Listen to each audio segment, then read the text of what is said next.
സംസ്ഥാനത്ത് കനത്ത ചൂട് തുടരുന്നതിനിടെ ആശ്വാസമായി മഴയെത്തുന്നു. വിവിധ ജില്ലകളിൽ വേനൽ മഴയ്ക്ക് സാധ്യതയുണ്ടെന്ന് കേന്ദ്ര കാലാവസ്ഥാ വകുപ്പ് അറിയിച്ചു. മഴയ്ക്ക് സാധ്യതയുണ്ടെങ്കിലും സംസ്ഥാനത്ത് ചൂട് കുറഞ്ഞിട്ടില്ല. ഉയർന്ന താപനില മുന്നറിയിപ്പിന്റെ ഭാഗമായി വിവിധ ജില്ലകളിൽ യെല്ലോ അലർട്ടും പ്രഖ്യാപിച്ചിട്ടുണ്ട്. സംസ്ഥാനത്ത് ഇന്നും അസ്ഥിരമായ കാലാവസ്ഥ തുടരുന്ന സാഹചര്യത്തിൽ വിവിധ ജില്ലകളിൽ മഴയ്ക്ക് സാധ്യതയുണ്ടെന്നാണ് കാലാവസ്ഥാ വകുപ്പ് നൽകുന്ന അറിയിപ്പ്. ഉച്ചയ്ക്ക് ശേഷം വടക്കൻ കേരളത്തിൽ മഴ സജീവമാകുമെന്നും വൈകുന്നേരത്തോടെ മധ്യ കേരളത്തിലേക്ക് മഴ വ്യാപിച്ചേക്കുമെന്നും നിർദ്ദേശമുണ്ട്. കോഴിക്കോട്, കണ്ണൂർ, മലപ്പുറം ജില്ലകളിൽ വൈകുന്നേരം 3 മണി മുതൽ 7 മണി വരെ ഇടിയോടുകൂടിയ മഴ പെയ്യാൻ സാധ്യതയുണ്ട്. ചില പ്രദേശങ്ങളിൽ ശക്തമായ കാറ്റിനും സാധ്യതയുള്ളതിനാൽ ജനങ്ങൾ ജാഗ്രത പാലിക്കണമെന്നും മുന്നറിയിപ്പുണ്ട്.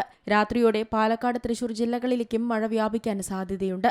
ഇവിടെയും ഇടിമിന്നലിനും കാറ്റിനും സാധ്യതയുണ്ടെന്നാണ് പ്രവചനങ്ങൾ. അതേസമയം തെക്കൻ കേരളത്തിൽ വലിയ മഴ സാധ്യത കുറഞ്ഞിരിക്കുമ്പോഴും ചിലയിടങ്ങളിൽ ചാറ്റൽ മഴയ്ക്ക് സാധ്യത നിലനിൽക്കുകയാണ്. ഇടിമിന്നൽ സാധ്യതയുള്ളതിനാൽ തുറസായ ഇടങ്ങളിൽ നിൽക്കുന്നത് ഒഴിവാക്കണമെന്നും കാറ്റ് ശക്തമാകാൻ സാധ്യതയുള്ളതിനാൽ മരങ്ങൾക്കും വൈദ്യുതി ലൈനുകൾക്കും സമീപം ജാഗ്രത പാലിക്കണമെന്നും അധികൃതർ നിർദ്ദേശിച്ചു.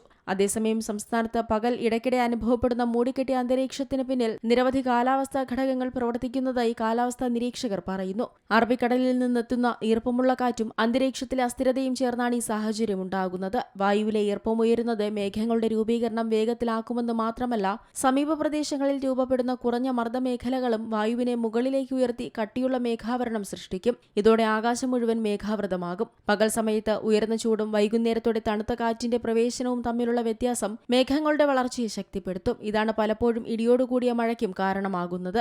ഇതിനൊപ്പം വിവിധ ദിശകളിൽ നിന്നുള്ള കാറ്റുകൾ തമ്മിൽ കൂടിച്ചേരുന്ന സാഹചര്യം മേഘസാന്ദ്രത വർദ്ധിപ്പിക്കുന്നു. വേനൽക്കാല അവസാനത്തോടനുബന്ധിച്ചുള്ള കാലാവസ്ഥാ അസ്ഥിരതയും ഇതിന് പിന്തുണയാകും. ഈർപ്പം കൂടുകയും കാറ്റ്, ചൂട്, മർദ്ദവ്യത്യാസങ്ങൾ എന്നിവ ഒന്നിച്ചു പ്രവർത്തിക്കുകയും ചെയ്യുന്നതാണ് നിലവിലെ മൂടിക്കെട്ടിയ അന്തരീക്ഷത്തിന് പ്രധാന കാരണം. News desk, Zee Malayalam news. ഏറ്റവും പുതിയ വാർത്തകളും വിശേഷങ്ങളും വിരൽത്തുമ്പിലറിയാൻ സീ മലയാളം ന്യൂസ് എല്ലാ ഡിജിറ്റൽ പ്ലാറ്റ്ഫോമുകളിലും ലഭ്യം.